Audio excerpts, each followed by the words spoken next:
Hello, my name is Ali, and today we're going to be talking about the U.S. involvement in Puerto Rico. It first started out in the Spanish-American War in 1898. See, we weren't really specifically interested in Puerto Rico, but however, after the Spanish-American War, we officially ceded in 1899 Puerto Rico part of the United States. However, not as a state, but as a territory. Then, on April 12, 1900, President McKinley signed the Four-Acre Act, which enacted the civil government in Puerto Rico. Then, in 1917, President Woodrow Wilson from New Jersey signed the Jones Act, which made Puerto Rico an organized, unincorporated territory of the United States. It basically meant that we're going to give Puerto Ricans their civil rights, sort of like what we have in our Bill of Rights. But here's the question: why did we give Puerto Ricans their own type of civil rights? Well, Puerto Ricans can thank Luis Munez Rivera for that. He basically outspoke the United States, outspoke for Puerto Rico, basically saying that the United States should be a new different type of empire, different from the Roman, different from the British, different from the Spanish, basically spreading democracy and spreading, all types of goodness and the basic concrete ideals of the United States. A couple decades later, a guy named Luis Munoz Marin was another outspoken person from Puerto Rico. He thought that Puerto Ricans deserved more and deserved more autonomy. He thought that the leader of Puerto Rico should be elected instead of being appointed by the President of the United States. But did we listen to him? Yes. Yes, we did. In 1943, President Roosevelt commissioned Governor Tugwell, who was the leader of Puerto Rico at the time, and Luis Munez Marin to evaluate the Jones Act and see what they can do to meet in the middle.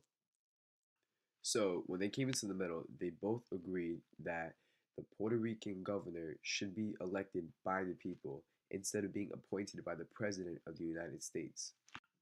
The first formal change of the Jones Act was the 1947 Elective Governor Act, which, basically means that the people of Puerto Rico will be able to choose their governor instead of being appointed by the President of the United States. Now, I wonder who was the first elected governor of Puerto Rico? Obviously, it was Marin, but still working hard to change Puerto Rico. He and the rest of the government of Puerto Rico worked hard to make the Constitution of Puerto Rico in 1952. From there on out, Puerto Rico is now what we know as today as the Commonwealth of the United States.